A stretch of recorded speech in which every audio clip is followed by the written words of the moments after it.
Ari, maybe if you put the link in the chat for people to go to where the page that you were discussing about for the link tree and things like that. I'm gonna get to this No, other it's question here, yeah, I'll which try to do is, that. How do I oh, oh, there's the chat. go ahead. Okay. So quick one is, can a monarch way station double as a pollinator patch? Oh,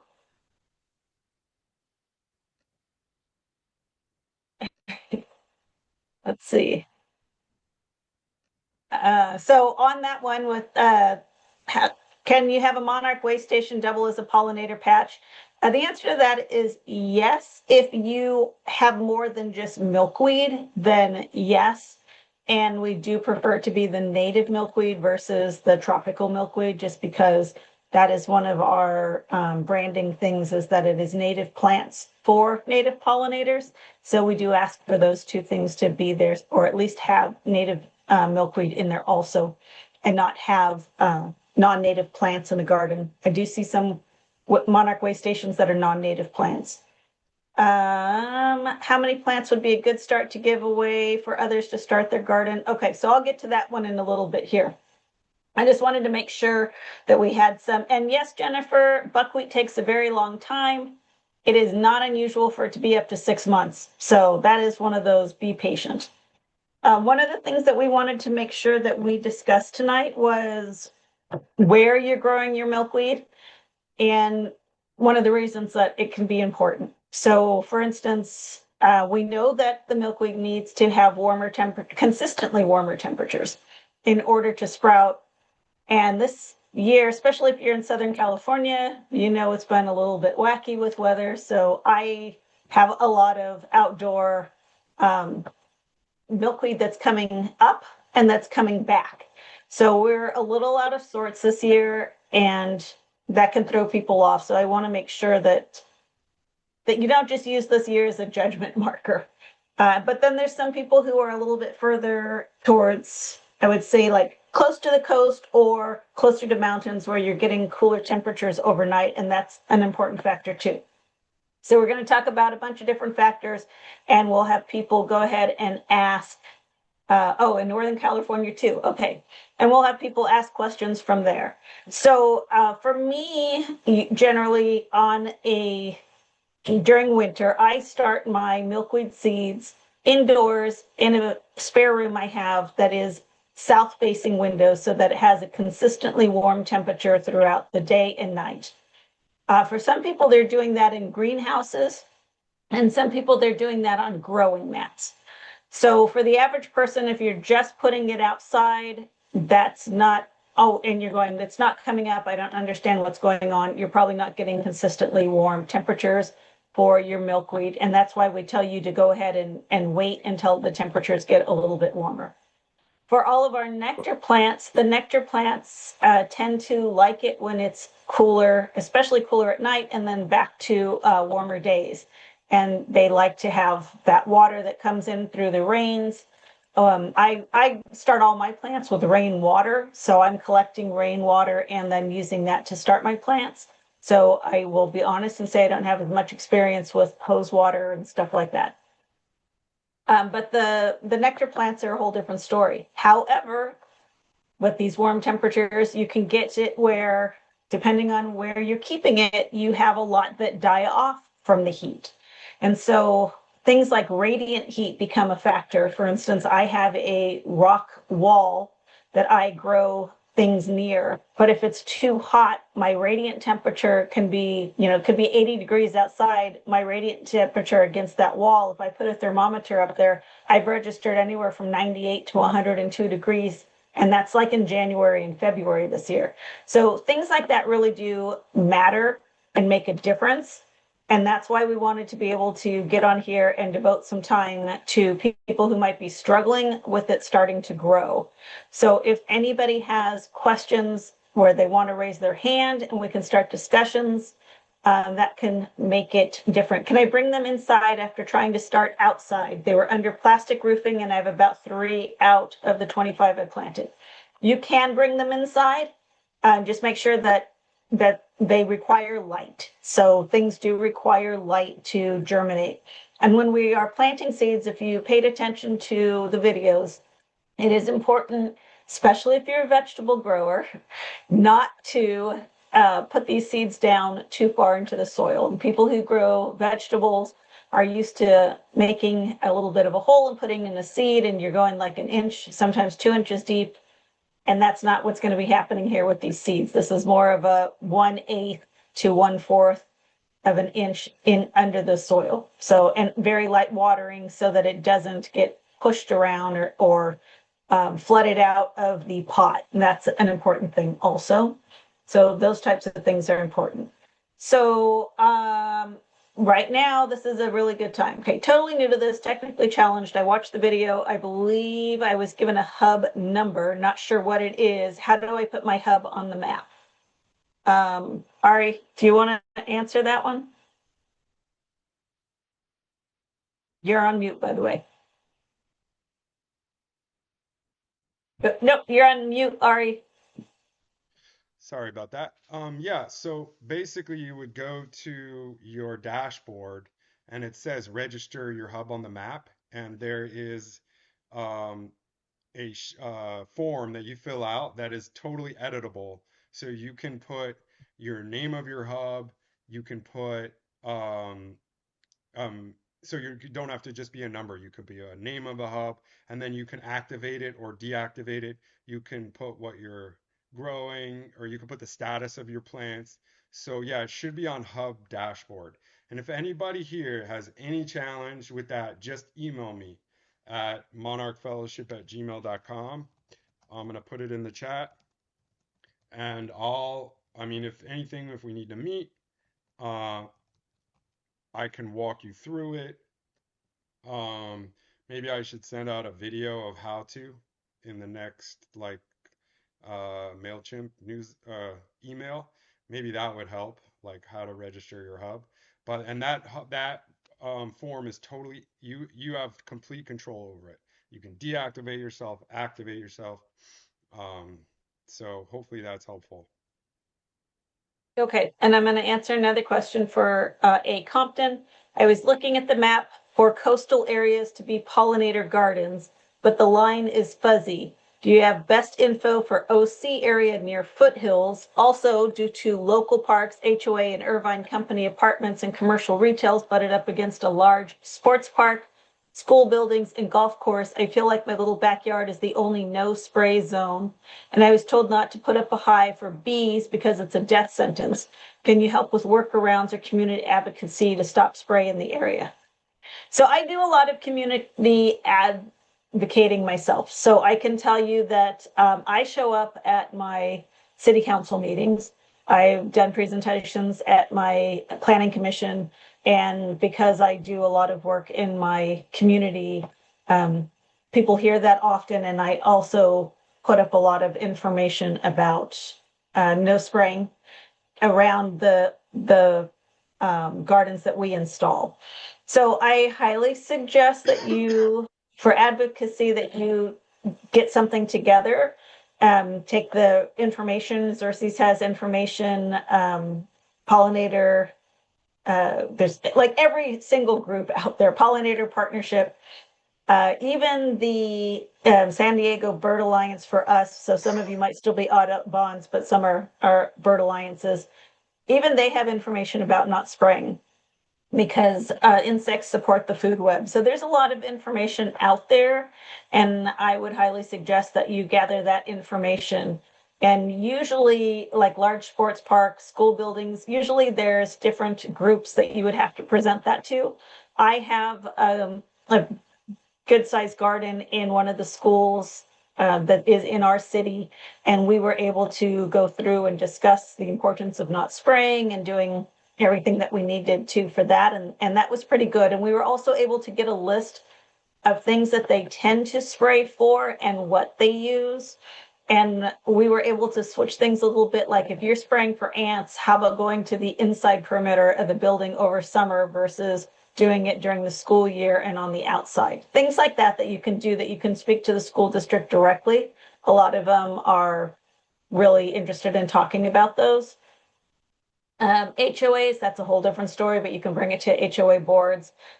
Commercial areas, that one's tough. Though a lot of them are doing more spot spray where it goes down towards the ground and it has to be a little bit wetter and not as aerosol so that it doesn't go through the air. So just so you have an idea on that. And local parks, a lot of them have regulations that have changed for spraying as well, just because they do know the problems that there is with things like Roundup and pets. So some of them have stopped doing that. So it's worth contacting like Parks and Rec and just you have to start conversations. That's it. You have to just start conversations. Chelsea, And I've got 5 new. somebody is curious about monkey flower tips. Only variety with 0 starts in OC.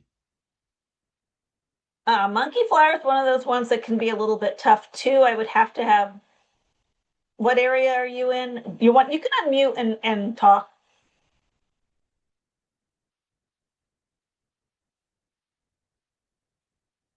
Hi. Yeah, Hi. sorry. I didn't That's want okay. any background noise. Um, so I tried planting it a couple of different times, because I was one that planted a little bit early, and then I Uh-huh. just planted some more again, I would say maybe 10 to 14 days ago. And this time I did do a little vermiculite on the top. I have been keeping a dome over it, which helped a lot because we did have quite a bit of variety. I just don't know anything about the bush monkey flower. I was hoping for that variety. I do have 3 nectar plants that are doing really well.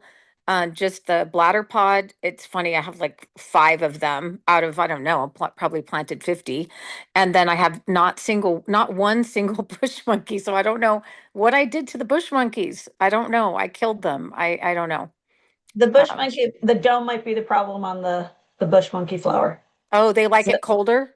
yep, they like it colder, so that's probably your problem. Okay. And I have found with bladder pod, one of the best ways to get that started is to soak the seeds overnight and then plant them the next day. And I usually have like 70 to 80% germination that way. Okay. Okay. And So, refresh my memory, the bladder pods end up being quite a large plant, correct? Like that would be in yes. its, okay. It's Okay. a bush. It is a bush, and I love it because it gets blooms during times of the year where something else isn't blooming. So, like I was out weeding by some of the bladder pods that I put in, and they were blooming away. And it was like right at about sunset before I came back in to do this, and the sphinx moths were in there pollinating, and I was like, "Oh, this is just so cool." So yeah, those are easy Okay. to do. Thank you. Yep. Let's see. I'm part of the UC Davis beekeeping program and have a mentor in Mendocino County, but doesn't know the area too well. Do you have any community links too? Oh, okay. So you're trying, and A Compton, you're welcome to unmute. So are you trying to find information specifically for your area? Is that what you're doing? Or are you, they're up in Mendocino and you're down here and you're trying to get information for your area? That's the one I'm trying to figure out. And then, but we did talk about the beekeeping. And then, of course, beekeeping is, you should always check your city regulations. We consider the native honeybees are actually invasive bees. They don't belong here, but if you're doing it for honey, always check regulations in your city. So just that information. Let's see here. By the way, there's something I want to mention before I forget. If anyone is not in, for some reason it's extremely hard to get people invited to the Monarch Fellowship Hub group on Facebook. So if you're on Facebook and you're not in that group yet, please just put your email in the chat and I will invite you. And use the email that is associated with your Facebook. So if you do that, I'll grab it and I will invite you from Facebook. And then Libby had the suggestion that it would be good to add the no spray pesticides to the seed package instructions and also the link to register their patch once planted. So that's good. Oh, okay. Wait, and the what? Sorry, and the link. Uh, and also the link to register their patch once planted. Oh, to encourage no pesticides. Okay, yeah, Yeah. very good. Thank you. So, and this one was just offering advice back to A Compton. Maybe there's some verbiage to share on the link tree where we can either convey this to our neighbors, HOAs, communities, or put up a post in our own garden or the garden of our clients. So that is some information. And just to give people an idea for what I do. So I'm down in Lemon Grove, California, which is in San Diego. I'm about 10 minutes east of downtown San Diego. So, it's suburban, but we're not that far away from everything. So our city's pretty small. We're only about 3.9 square miles, and one of the programs that I run in my city is what we call the Busy Bee Garden Co-op, and that is a Neighbors Helping Neighbors initiative. So we have these planting programs that we do around our city, and volunteers who come to help these planting projects can put their front yards up for us to come and do a makeover, and nothing like overly large or anything like that, so that we keep these pollinator patches going throughout our city and kind of a patchwork quilted pollinator gardens. So the requirement is that they have to put in so many native plants. They can have other plants if they like as well, but you have to have so many native plants for us to come and do that. So it becomes a sustainable project. And again, it's Neighbors Helping Neighbors, and we just do 2 hours in a yard makeover. And we put in gardens in a lot of public spaces as well. So that is how we are moving these things through our community. And on top of that, we have what's called a plant swap. So it's a monthly plant swap table where whatever they have to share with others. So I can bring my plants from a pollinator hub and bring them out there for people, and they can just come and grab them. Additionally, we use these plants in our garden co-op projects. So that is how we are doing it as a sustainable method here in Lemon Grove. In case anybody's trying to think of ideas, or you're got a block where you know a lot of your neighbors, you're trying to do a lot of community work, it's a fabulous way. And for some reason, weeding next to your neighbor and chatting doesn't seem as bad as weeding alone. So just to give people an idea of how we do it here. Let's see. I wonder if anybody having I just other, have to wave bladder pot over the soil to germinate. Yeah, I have. You can have an easy thing with bladder pot. It can go pretty easy. I have teens questions right now in monkey flower besides having patience. You know what? And especially for buckwheat, I don't know how familiar anybody is with various gardening trays, but some of the gardening trays you might look at it and it's just a square rectangle and it's kind of all open, and you're like, what? How are you supposed to grow anything in that? And a lot of us maybe stick things inside of that. If you take one of those trays and put your soil in that and just sprinkle your buckwheat seeds on top of that and wait till they germinate, that's honestly one of your best methods. And I know that even for myself, buckwheat is one of those things that takes a long time. And I was like, okay, I'm going to go to over here in San Diego. We have the botanical gardens. And I'm like, I'm going to go over there to one of their gardeners. And how's he doing it? Guess what? That's exactly how he's doing it also. He's hoping for the best. You kind of just leave it to the side. And then you come by one day and you're like, I've got buckwheat sprouts. And you take those and let the rest keep trying. Buckwheat is its own little thing. So I apologize, but that's a tough one. And then monkey flower is just all a matter of variety. Some grow super easy and you can use that same method, and some just take a while. Let's see. All right, there's somebody in there who needs to be in the Facebook group. So if you get a oh chance, can yeah, you like scroll through the chats and make sure you take I, care? I actually, can you hear me okay? Because my internet's going in and out. Yeah. Okay. Yeah, I couldn't add the emails.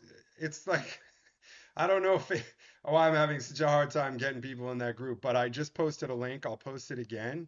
You can Okay. click on this link and add yourself. Um, Okay, perfect. so, so I couldn't add you through email, so oh, the link doesn't work. I don't know Yeah. why. Some people can use it, some people can't. It's so bizarre. So if you can't join the group, just email me and we'll figure it out. You can also, try to find it on Facebook, but it's really good to be part of that group. Yeah. And Gilda had a very good thing on here. You don't want to use a humidity dome for too long so it doesn't cause dampening off, which kills the seedlings. And that is a lot of times it's that humidity dome. Um, we are, it works with milkweed. So if you're doing milkweed, it does work with milkweed. But so many people are used to using it because of vegetable gardening, and I do not use them at all for any of my native nectar plants. It just doesn't work that well. Well, because So, you're adding heat, so if it's a sunny day, well, it's you're exactly the adding opposite heat of what and you you're want. concentrating your moisture. So Yeah, yeah. that's, they like the cooler plants. Well, it also is bad if you're in a hot area and your milkweed can get fried real easy using that. Yeah. But I will say when it is valuable, when after you sprout your milkweed and then you put plastic over it, it grows exponentially faster. But you have to be careful because if it gets too hot, it'll also fry it. So, um, Yeah. And it can get leggy. So if you're not watching it, it can get leggy as well. So those are things to look out for. I've heard one has to sanitize any recycled pots. My neighbor is planting a yard and had a lot of plastic pots they were throwing away, but I wasn't sure how to make them safe to use. I do the 50-50 vinegar and water.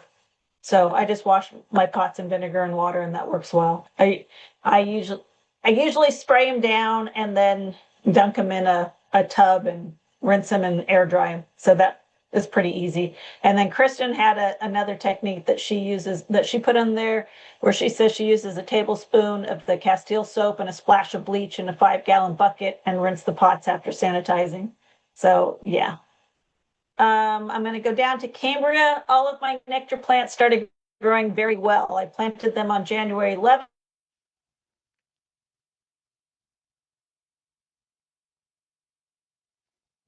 While so when they didn't sprout for a few weeks, I wasn't that worried. But when I kept watering all of my plants, milkweed and nectar, I realized they were wilting. After a few days, all my plants had died. Am I watering them too much or not enough? This is watering too much. So one of the things that is kind of hard to replicate is thinking about it in a natural plant cycle. If you want to get a little bit easier on knowing when to water, they sell very inexpensive moisture readers on Amazon, and you can pick those up pretty cheap. You can stick them in the pot. I wait a few days in between watering. In the beginning, I probably water every other day, and then as they start to grow, I back off to every 2 days, and then I'll go to every 3 days. And a lot of mine in 1-gallon pots, I only do once a week. So that is, you can overwater these. Think about it as the moisture that comes through the air might be adding it. A lot of things you just dampen, you root rot. So you don't want to do that too much. Let's see here. And A. Compton is just busy like me, so building school gardens and native habitats and redoing things. So I love that. That's a lot of the stuff that I do around mine. There's tips in here. So if people are looking, there's other people in here who are, sorry, mosquito just went by. There are other people in here that are adding other tips that they've been using. So please make sure to scroll through the chat. We've got one for Matthew for more information on the bush monkey flower. Let's see. Do you ever work with master gardeners in different counties to either get the word out about Monarch Fellowship or work to create native gardens in the community gardens? So I will say that I have. I don't know how it is in Alameda, but I know here in San Diego County, we have all of our schools also have a master gardener that's assigned to those school zones. So I have worked with master gardener to put in garden at a school. And one of the ones that we have, it's really great because it is both a it's the pollinator garden with the pathway that meanders through it for students to have an immersive experience. And then right next to it is a food garden. That way kids can learn that connection between the food that they eat and the pollinators that we have. And without just being a specific, people like always just automatically go to honeybees, but a lot of our native bee species are far superior in doing that pollination. So having that up close experience for them is really good. Let's see, my buckwheat did nothing last year, put in a tray this year, and it came up as fast as yarrow. The tray method works really good, and it's a hit or miss. If you were using my buckwheat from this year, some of it was last year's buckwheat, and I always feel like buckwheat seeds for some reason do better second year than first, so don't know why. Let's see. I have a question before you take the next one. Sure. Well, is anybody having trouble with their planting and is too shy to say so? Please post or ask. Yes. Um, because sometimes Yeah, some people like people, are embarrassed by their failures, and native planting can be very tricky, especially your first time or any time. So just please don't be shy, because you'll ask a question that will be helpful for everyone. And my other question has anybody had much success with the goldenrod? and while Ari's saying that, and for anybody that is kind of embarrassed to speak up, just so you know, even with like I've had Ari call me and go, I can't get this to blah blah blah. What am I doing wrong? So, so don't feel like there are questions that are not worth asking, or don't be embarrassed. And I've had things where any gardener will tell you a lot of things are trial and error. So I've planted in one spot, this didn't take. I planted like, okay, well, I'll just replace this. And then, nope, that didn't take again. 3 feet to the left, and the thing is absolutely thriving. So, sometimes there's just weird spots in your soil as well. What is a good natural way to keep birds and wasps away? Does anyone else have that issue? I don't know what you're trying to keep the birds away from, A Compton, because I am a big birds, wasps, everybody welcome. So I'm not too sure what you're keeping away from. Is shade cloth prescribed for inland Orange County? I use shade cloth during the summer. So I do have a section where in the summer I put that shade cloth back up, and that is what helps keep those plants going and not dying. So if you have the ability to put a shade cloth somewhere, that's excellent. As the weather gets warmer, and especially in areas where you might be a lot hotter, I can grow yarrow year round, and a lot of people can in other areas too, if you're doing something right. And one of those is do a morning sun or very late afternoon sun, but things in the morning sun tend to work well. I have that same true for bush sunflower as well, just so anybody who has that. But I would definitely, if you have the space for the shade cloth, I definitely recommend it. And it also will save you from moving plants back and forth, because again, that, radiant heat really makes a difference. So if you're growing outdoors patios and you have either heat bouncing off your house, heat off sidewalks, cement, things like that on back patios, bricks, anything like that, it can really make a difference. So, another good cheap thing to buy, 99-cent store, pick up a thermometer, outdoor thermometer works good, and put it in these different areas you're thinking of having it throughout the day, and go out and check what your temperatures are, because I think you might be surprised. Ari, you put in a link, and I was told that this link doesn't work. Oh, wait, link didn't work for me. Yeah, please send invite. Yeah, I mean, I'm just having trouble. That like for some reason Facebook is not sending them right now. So Okay. I just said, please email me at monarchfellowship@gmail.com, and we'll try to figure it out. I'll send you links through there. I don't know. I'll figure it out. Okay. And Gilda, I missed Ari's update on seed availability. I've been hoping to get my hands on some columbine, iris, and monkey flower. Will they be available soon? The answer to that is no. So we are actually winding up our nectar plant. We're winding Well, up they nectar can plants buy altogether. it. It just we're stopping the free giveaways, but I Right. was out of stock on those. And I've just been crazy busy with the tech side, so I do have there are some things that are low or zero stock that will be replenished soon, but yes, we are stopping the free giveaway um, because it's the end of really it's getting too late to plant the nectar plants. I mean, Yeah. some areas still can. I saw someone that was just getting going in NorCal, and it's probably cooler there, so that's okay. Yeah, those things will make a difference. Michelle Blackwell, if you want to unmute, you can. So I see I planted 300 seeds last year and 6 plants made it. Yeah, Were those milkweed or all? the milkweed, and it was, I can attest to the radiant heat from buildings. I have a greenhouse. I got them all going pretty well. They did get pretty leggy because it was a little too warm. And, just between overwatering and oversun and a little too much heat, several of them just didn't make it. So, I have some new tricks up my sleeve this year. Okay, see, that's good. And then report back. Yeah. When I grow mine, I still have the best luck growing things using a 50-50 mixture of the cheap topsoil from Lowe's that's like $2.98 and a cactus mix. And I've had told other people who say I can't get it growing, I can't do anything. They use the 50-50 mix and they're like, "Yep, that was the secret. I'm growing them just fine now."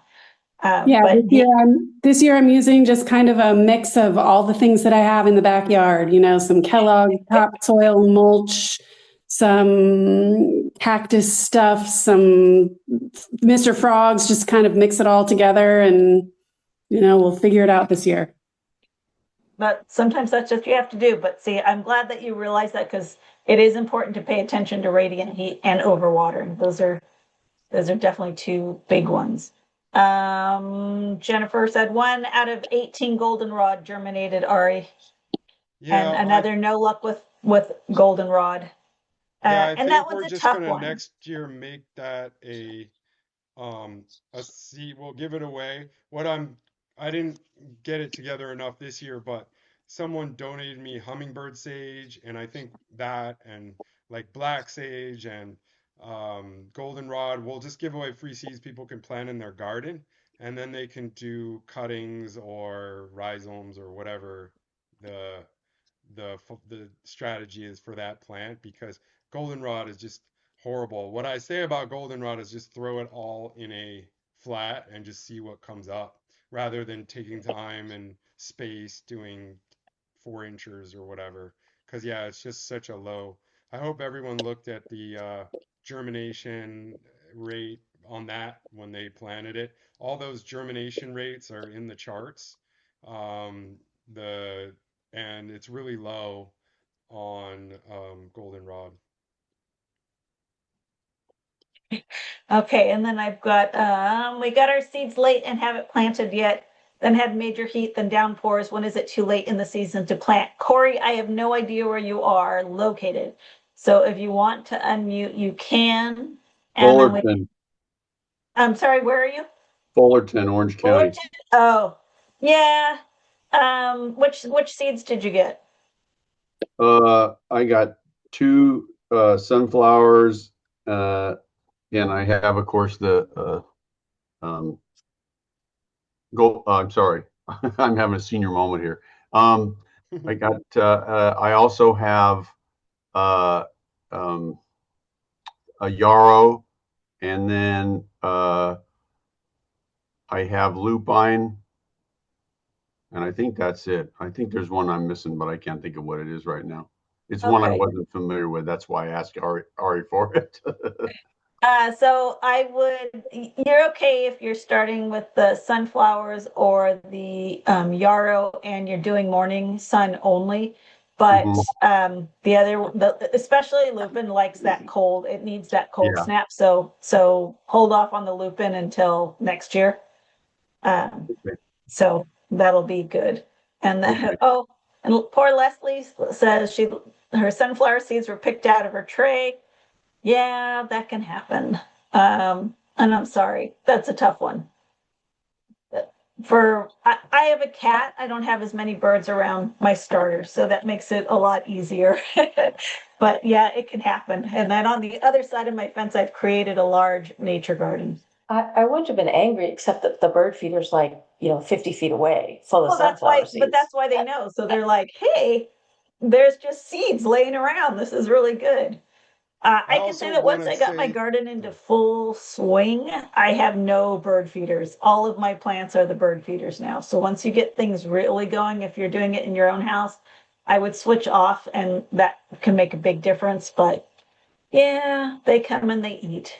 I Let's also want see. to say one thing, Chelsea, that, I have to kind of stop and start things for the general public, so, someone in Shasta could be starting their plants, so if you're someone that your seeds just didn't work and you want other seeds and, it might be too late for some, but like bladder pod, you can do, right? And later, bladder pod, it's okay to do later. Well, you Things can do like, it later. That's why I asked them what seeds it was, because remember, these right. people are ordering by their region. Right, right, and sunflowers and stuff like that. So you can always email me and I'll work it out with you because I want to support, like everyone has different situations. So always email me and ask, like, hey, I'm out of seeds, none of mine germinated. Can I get more? And if you already ordered once, I might say just send me $5 for shipping or whatever, $5 or something or a few bucks. And order on the website and I'll refund the rest of it, or I'll refund 60% or 75%. And so I'm happy to do that if it makes sense for you in your area.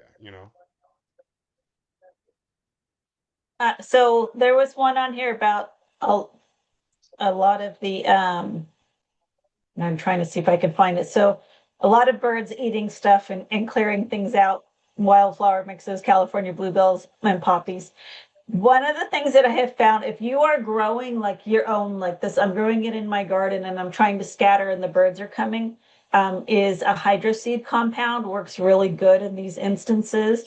And I will mix the seeds, hydroseed compound, and a little bit of soil before sprinkling, and that really cuts down on the birds taking your seed, and it also keeps a moisture barrier around your seed. So that one works pretty good. I was trying to see if I can find. I cannot find the one that I was using. It's like a M binder or something like that. Let me see if I can. And it works really well. It lasts you forever.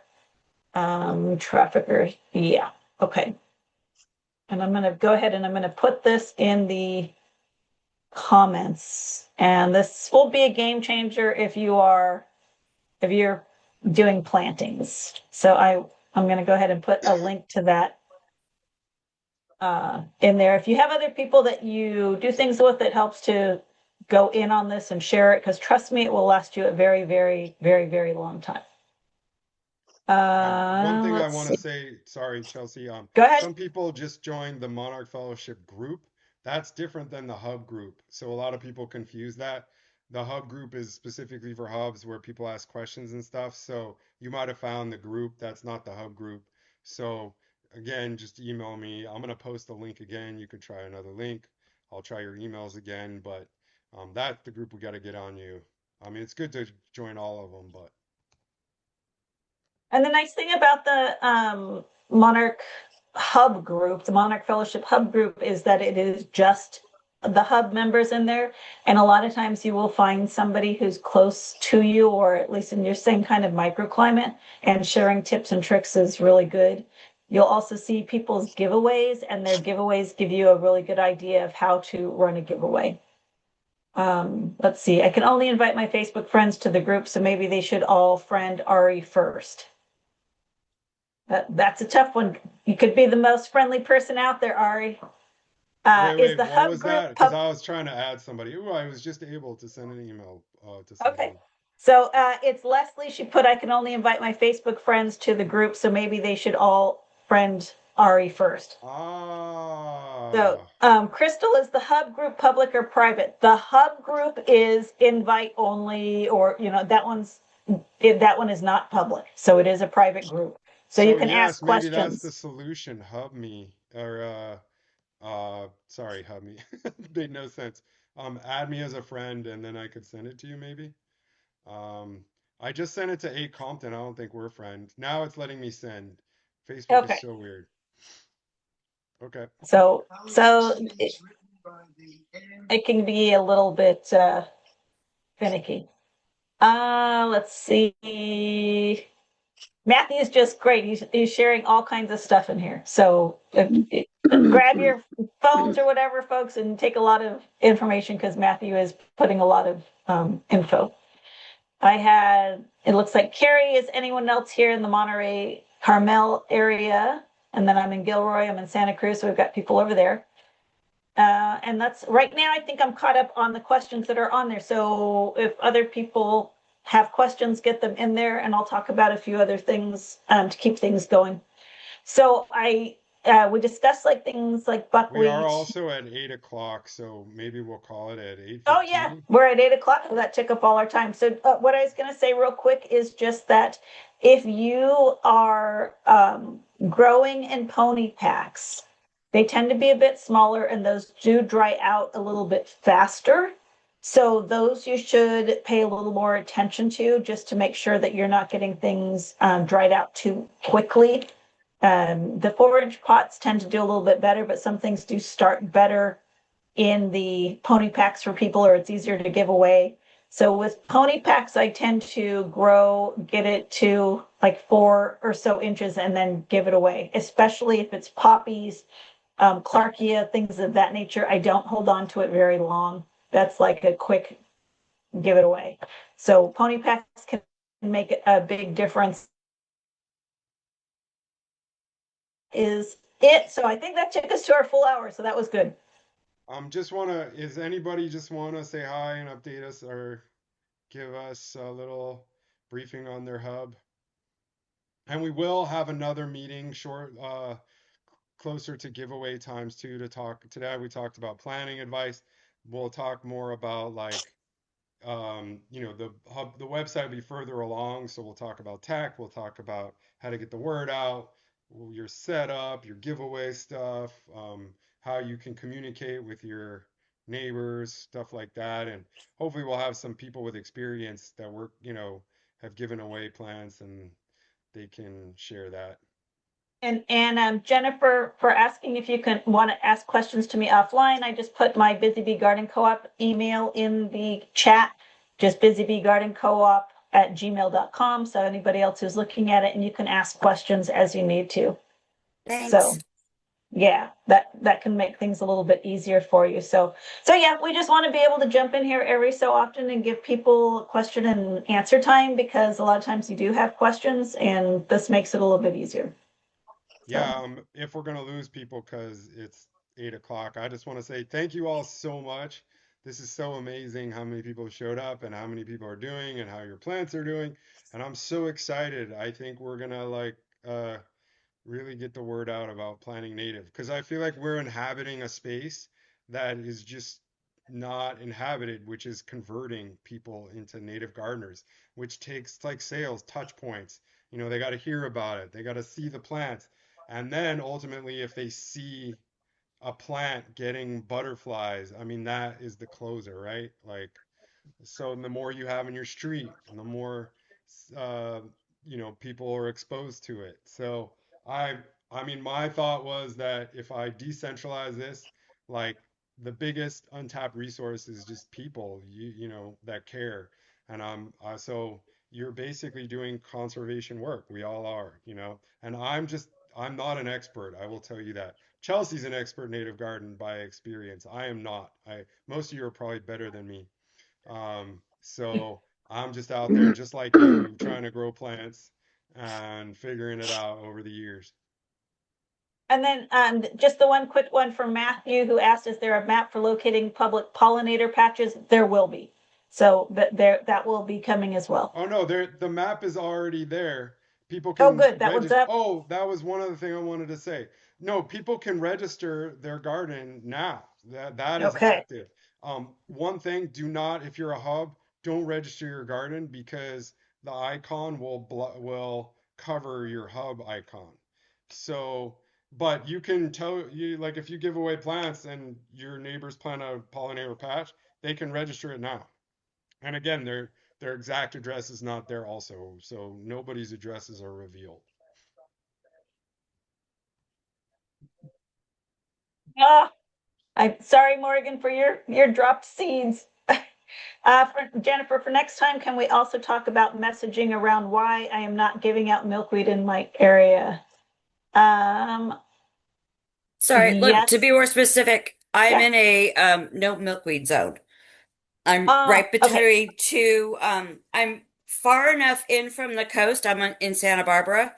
I'm far enough in from the coast, but I'm in between two, like half a mile Overwintering away from sites. two overwintering sites. Yeah. So I've decided not to do milkweed, even though some areas in my county could potentially have milkweed. So I Right. just was thinking if we could add in a little bit of a discussion next time when we talk about the giveaways. Yeah, when we talk about the giveaways, that's a very good idea. We'll make sure that we discuss those types of things. And I've had some people who grow it and then give it out to other gardening groups in a nearby area.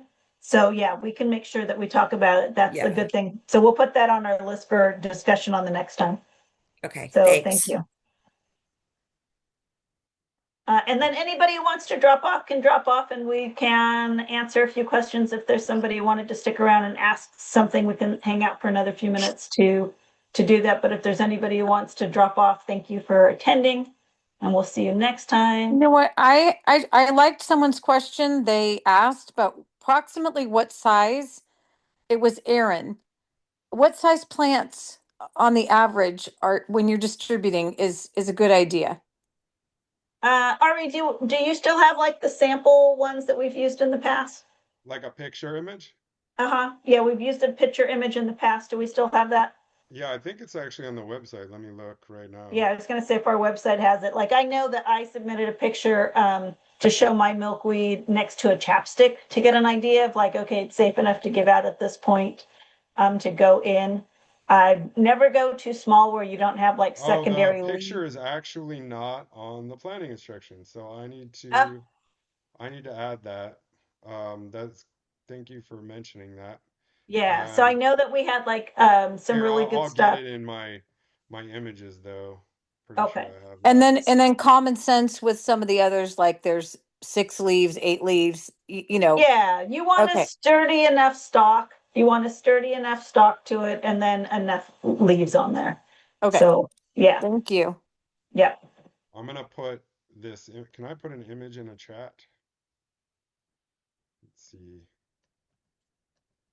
And then Matthew was asking, but what if we want the address in the listing to be, so is that for the pollinator patch? Like you want the pollinator patch to be No, he means his with an hub, I address think. listed?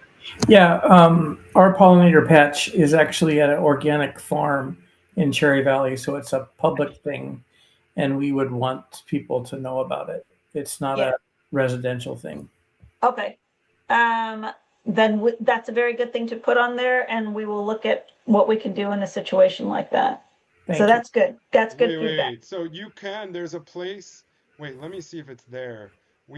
I asked my web designer to add a place where you could just put a message, like anything, and that could be, hey, I'm excited to grow plants for you. So maybe you could put your address there, but I can't remember if Oh, we added that Like or not. on the hub map, because Yeah, you like the message there. everybody, if someone clicks on your hub, they see what you want them to see. Okay, So that's there that's might be a place for messaging, but the purpose is basically to draw them to you, right? correct. Well, Yeah, and so you have a farm? yeah. It's a couple hundred acre farm, actually a couple Oh, thousand cool. acre farm. Yeah, I mean, I'll see if there's the messaging there. But one of the things for sure, hoping that you get lots of emails. So if you're a farm, you Yeah, could say free we giveaways. We also a farm, so we but we have festivals that attract 2 to 3 thousand people on a weekend. Oh, yeah. okay. And so we put the pollinator patch, which is also a way station, kind of front and center to everything, and we put the signage on it. So we have a really good opportunity to get the word out. This is in Cherry Valley. Oh, Yeah, awesome. it's used to be called well, it still is. It's called Highland Springs Ranch or Resort. It's Oh. 100 years old. It's where the lavender farm is. And Yeah, where is I it? was just going to ask you, is What that the area? Lavender Farms? Yeah, Okay, so right. yeah, What the area is Lavender that Farm. in? Yeah, very nice. What area is that in? Cherry Valley, Okay, Beaumont, so Banning. just to It confirm, were you talking about the hub or the pollinator patch register? Well, our hub is registered.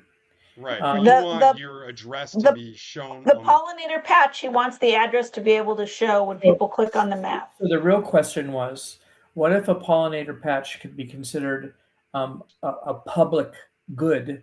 Like in a park, maybe even in an HOA, where you want the location to be known so people can visit it. That's the idea, not a personal address. Oh, So I the guess one. there's two groupings of pollinator patches.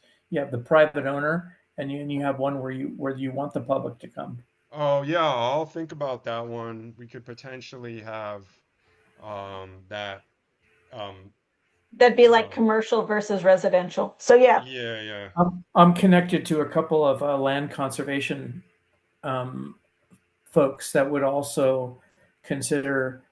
They have 2, 3, 400 acre parcels where they're planting milkweed, but to have a pollinator patch which can be visited, two of them actually have one, and to have those publicly accessible to visit to see what they look like, because it's okay. I'm a private person. How do I landscape this patch? It'd be nice to go see one. I think this is a really good idea, and what maybe we could do is have an option to click on educational or something. Yeah, Yeah, like that's a really good idea, actually. yeah, Now I understand. because Sorry, it took that's me a minute. that people learn a lot by seeing it. Yeah, yeah. Yeah, because sometimes it can be overwhelming, and especially if you already think you don't have a green thumb, it can be overwhelming, and it shouldn't. It shouldn't. yeah. I know like at my own home, I have my gardens broken into sections. Like if you have this much space, here's what you can have a garden look like. Yeah, If you have this much space, and that makes a big difference for people who like I don't have room or I feel overwhelmed. And then I actually have like this extremely large one yeah. where people are like, oh my gosh, and it's that one's Yeah. registered and everything. I live in a So 50. yeah, I live in a 55 plus HOA, and I just started growing milkweed because a conservation group that I work with had the milkweed plants, and so I started growing them. And within the first year, I, 150 to 200 caterpillars. yeah, It's just in a 5 by 6 area, and I've registered as a way station. This will be my second year. And so then I went up to the organic farm where I volunteer, and I said, "Hey, why don't we put one in?" So they spent $1,000 on plants. We put it in. We got it registered. We got the seeds with the RE. Put them in the ground in January, and so yeah, we're kind of want to make it a thing. No, that's nice, super cool. nice. Yeah, that's Yeah. fantastic. Are Uh, there, like I'd like to go down to the what's the zoo down in Desert Hot Springs? I'd like to go down and the living desert. yeah, see, so they have they have a monarch presence, but it would be really cool if they could connect to a grassroots type of effort like this, so that you could leave the zoo knowing you could do this at home. Yeah, So yeah, that's the kind of thing I'm talking about. yeah, those are always good. Yeah. I'm going to answer a few more questions real quick, and I agree. Field trip. If you have not, if you are in Riverside area, Southern California, or whatever, and you have not been to one of the lavender festivals over on the farm, it is amazing, and you will have some of the most delicious lemonade ever.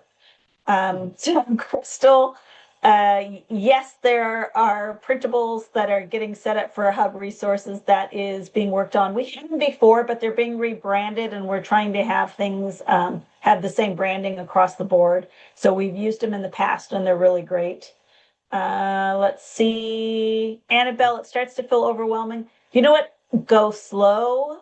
Just plant small amounts at first. Don't do like your whole seed pack, and kind of get a feel for things. And and do it like micromanage it. And I think you'd be surprised. And then once you start feeling better and you pick it up, I think it'll be easier to do. And Is you there don't have any, to do any but tech stuff. You could just grow plants. None of the other stuff is required. yeah, Nothing's really required. So you could just have no, fun with it it's and just you're do. going to have some people who are more type A personality and they want everything out there and everything available. So we have it. You do as much or as little as it feels good for you. Is there any info, crossover, or potential conflicts between pollinatorpathway.org and the Monarch Way Station system? I am very proud to say that my community was the first pollinator pathway community in California. So if you go on there and you look for Lemon Grove, ours was the very first one. And so we run those around. The Monarch Way Station and the Pollinator Pathway are completely different programs, and the Monarch Fellowship Pollinator Patch. They are different programs, and you can have all the signs in your yard if you want, no big deal. I do like Xerces signs, pollinator pathway signs. Um, I have the only gardens in all of California that are registered wild ones certified, native habitats. So signs are really good. It makes people stop and look. Even the ones in front of my house, because I have the signs in front of my house. A Wildlife Federation certified as well, and a San Diego Master Gardener certification on my property. And I have Amazon delivery people that stop and take the time to read the signs. So never feel like you can have too many signs. It's totally worth it. And Jennifer saying goodbye. Amazing. Yes. Okay. Matthew, Too what was bad the you're in a name of your cul-de-sac. festival? No way. If you're in a cul-de-sac, let me just tell you, my street is only 3 blocks long. Like 3 blocks is it. And I have people that specifically have started walking down my street, walking their dogs or jogging and stuff like that because they like to come. Their kids like to count caterpillars, whatever. And I'm on a slope, so like you really want to be walking up or down the street. So, and then Crystal just gave you something. Ari, take a look in the chat. Chelsea, I went down the rabbit hole of your community project and it's just beautiful. Thank you. And we've Oh, got a lot cool. of stuff. Social media. Also, wait, I have two things to say. Sure. One, Matthew, what's the name of the festival? Well, it's not just one festival. They have probably 10 throughout the year. Or But I the, mean or the name of your farm? 123 Farms, organic Okay, farm. 123 Farms. It's Okay, on cool. Highland Springs Road. It's also called Highland Springs Resort. That's been Okay. the name for about the last 100 years, actually. And There's a, then yep. sorry. And then I just want to quickly say um that somebody said Megan Dawkins, thank you, a demonstration garden. That's great language right there. So yes, I will figure that out. Sorry. And then Chelsea, you said oh, somebody wants to do social media. Okay, cool. Thank you, Crystal. Carry on, Chelsea. Sorry. No, that's okay. I put in the Busy Bee Garden Co-op Facebook page in case anybody else was curious. And we do that all volunteer run. And you should know, like Ari and I are volunteers of this Monarch Fellowship project as well. There's not anybody getting paid here doing what we're doing either. We both have regular jobs to support ourselves, and this is a total grassroots movement. So Monarch Fellowship is about as grassroots as you can get, and it's amazing how much things have taken off from Ari's vision. Morgan Sharketti, I'm so sorry. I have not. She wanted to be on the map in Arizona, but I just can't. I don't think I'm going to be able to get to that this year, because I can only my basically every time I do something, my web designer charges me. So, and I have many things before that, but that doesn't mean you can't be a hub. You just, if we can get to it, I will, but it's a little bit complicated, that request. But I love that you want to do it, and it is on the list. So I apologize about that. I haven't gotten back to you. And then um, what was I gonna say? There was oh, you also said the Monarch Fellowship group on Facebook. No, that's not the hub group. So put your email in the chat and I'll try to send you the invite there. Yeah, and I'll talk to my designer, but no promises on getting that Arizona hub up on the map. Yeah. That's understandable. If you email me the cost too, like there may be a way I can get donations through the nonprofit to fund that, but I know it's probably down the road a little bit. So no big deal, but Okay. I did send you an email about that to follow up and thank you. No, I know we spoke, and I'm sorry. I get some requests and so many requests, and some I can follow up on, and some I get a little overwhelmed. And it's always a lot busier during seed mailing season. It's definitely a lot busier. For just the few people who are still left on here too, a couple of other good programs. And Matthew, I don't know if you guys have used it at the farm. That Xerces Society runs their plant kit program. So if you're in Southern California, they just opened up residential plant kits. And if you are for the commercial ones, those are open. That's open right now. So like for a commercial property, you can put in a grant request right now and it is for plants. So they're already started and that's a really good program. We've been able to start a lot of our gardens with those plants and then seedlings from Monarch Fellowships so that we have things at different stages and things that are getting put in. So the Xerces Habitat Kit program, it's a very good program if you are looking for another way to supplement. Thank you. Is there a link to that? I can give you one. Let's see here.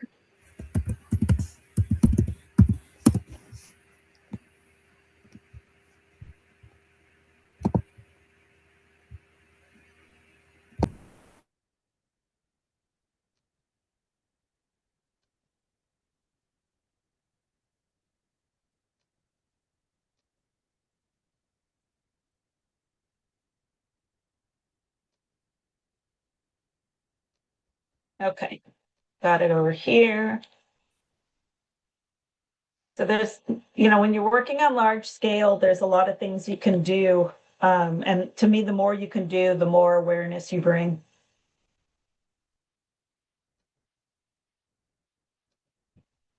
And good night to more people signing off. Good night. We try Thank you to, so much for joining. yeah.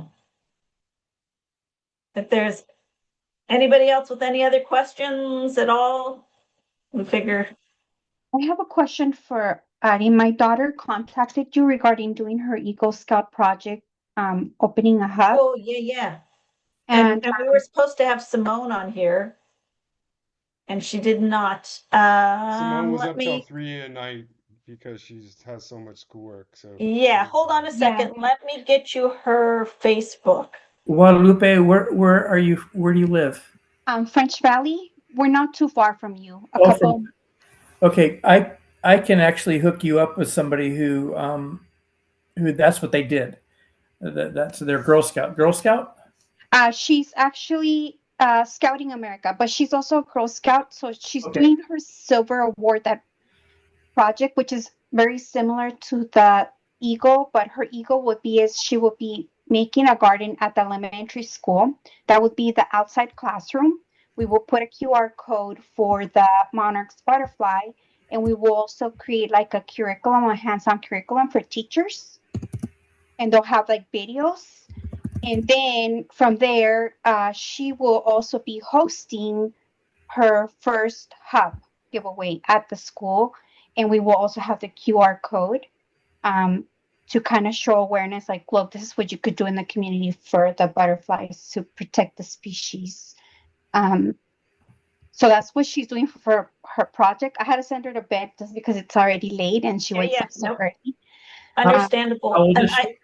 She is 13 years old. And what's the time frame for the project? When Her goal was to start planting seeds, like, I think it was like mid-March when it starts to get a little warmer because it's really cold right now here. So I guess what I'm asking, is it like a 6 to 12 month window right now? She has till November, December. Okay, I put my link in the email here or in the chat. If you wanted to, you could contact me and I could put you in touch with somebody who does that with Girl Scouts. I mean, that's what they do. And so Okay. that person could be a local resource. They live in Phelan in the high desert. Okay. And this is the kind of thing that makes them. Oh, I see your email now. Yeah, I might be able to hook you up there. And Okay. I put the link to the other Scouts hub on there if she wants to do some lurking and stuff. Okay, give me a minute. Yep. And then if she wants to get plants in that garden that are already established, the Xerces Society might be a good one fit for that also. Okay. My friend that I would hook you up with has a greenhouse and she grows milkweed and has them in gallon and 5-gallon containers currently. So that would be a quick start. And another thing too, she's folding into the program is adding like earning badges. So one badge will be as the insect study. So if they help like raise the monarchs, they'll get that badge for Boy Scouts of America. And then for more elevated merit badge would be as if you build your own garden, you would be able to get the landscaping architecture merit badge. Yeah. So like we're trying to bring in like what already exists in the curriculum and make something for scouting, but also for students at the school to kind of here. It's Wednesday. Everybody gets out early. Spring is coming. Plant your milkweed in your garden, and then like send us pictures with the hashtag got milkweed. So she's doing something like that, but we still haven't like really. She doesn't have like a clear vision of how she's gonna make it happen yet. And that's where we were hoping that we would learn a little bit more idea of like how can we make this happen, and like how can we bring more traffic to the website, the Monarch Fellowship, besides just the QR code. Ari, do you hear what I hear? If you could actually make an example of this journey that she's on. Yeah. Why don't we talk separately and we can go over it and we'll figure out how to make it work, Okay. Like, or we can see how, like, what we have existing can help you, or if we have to, like, I don't know, but I'd like to hear the progression again and, like, talk to you. So just email me and let's set up a time where we could talk. Okay, great. In that case, I will be emailing you. Do you want me to include the other young girl who was responding to our emails? Yes.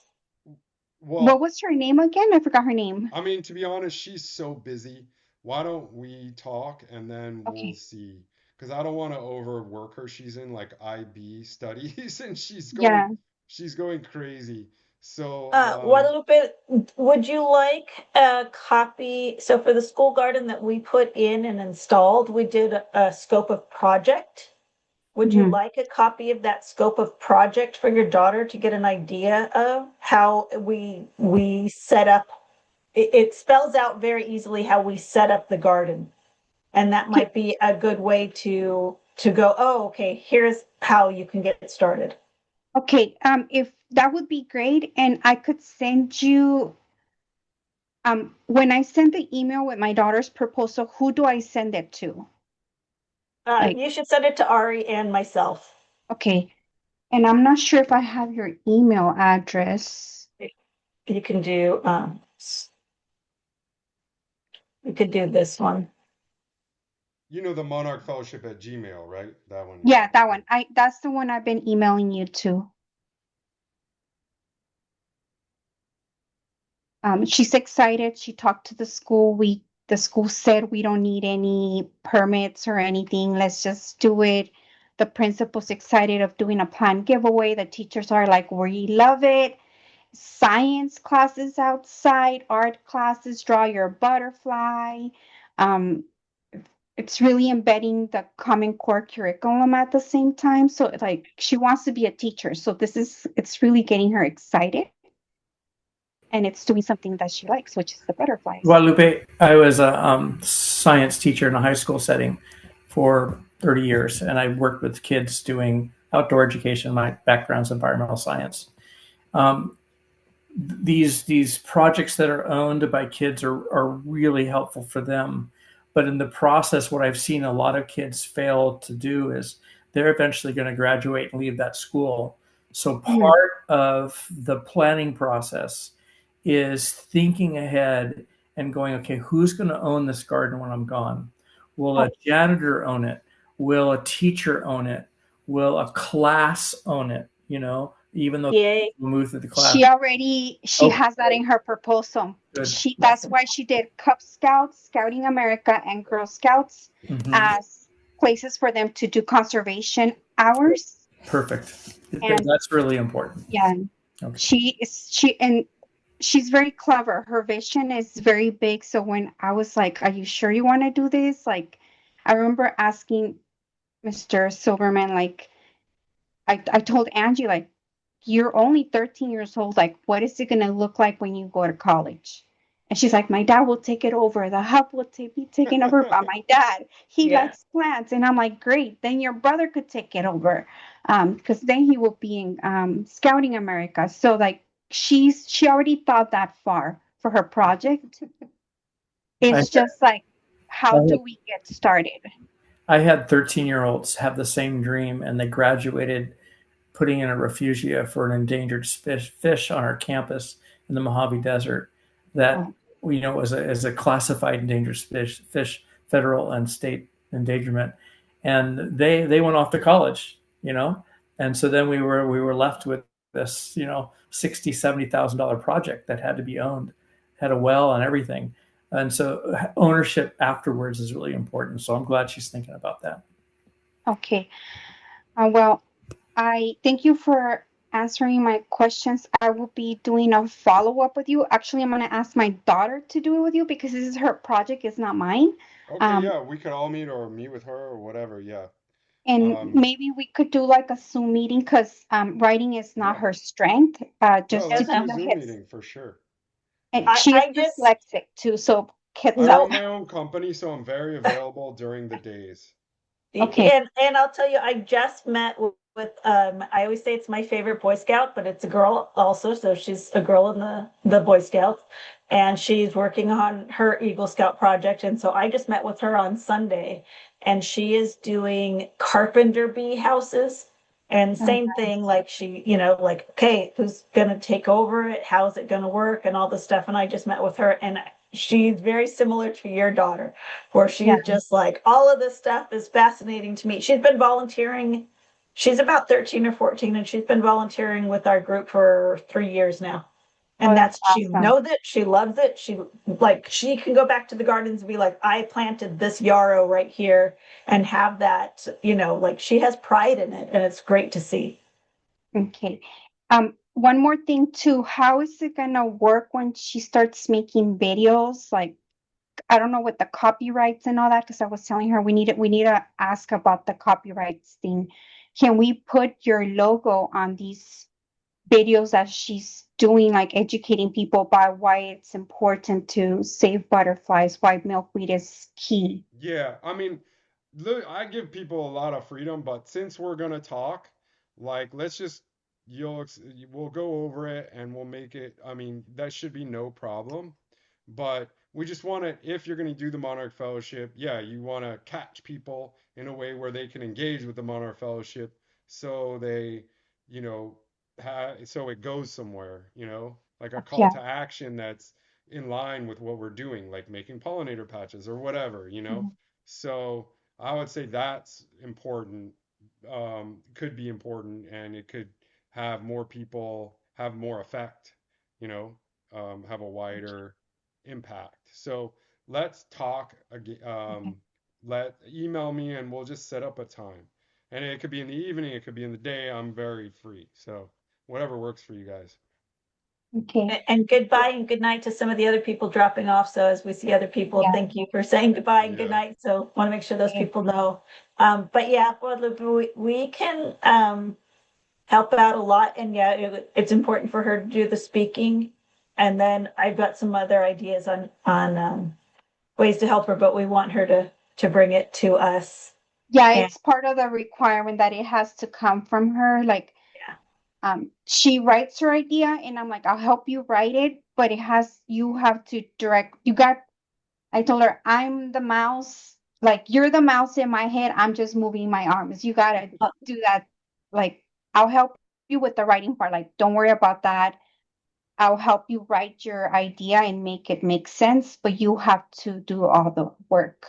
yeah. Um, And I get up that way every so often. My mom's over in Hemet, and we are gearing up to be doing a talk at her facility soon on the importance of on Monarch waste. You know, the Monarch way stations and Monarch fellowship patches and things like that throughout their senior community as well. So when I go up that way, I'll let you know also. So that way, if she wants to come and talk or meet in person, because it'll be open to people to do that. okay, that would be great. So if you could give me some days so we could put it in her calendar, hopefully Yeah. she is available. I should have the dates pretty soon. I'm working with the HOA president over there to do that. Okay, great. So, Okay, all right. thank you so much. It was nice meeting you. Finally, a face. Yes. Yeah, All yeah, right. thank- Good night. Okay, thank Thank you. you Good very night. much. All right. Bye. All right, bye everyone. Bye. Thanks for joining.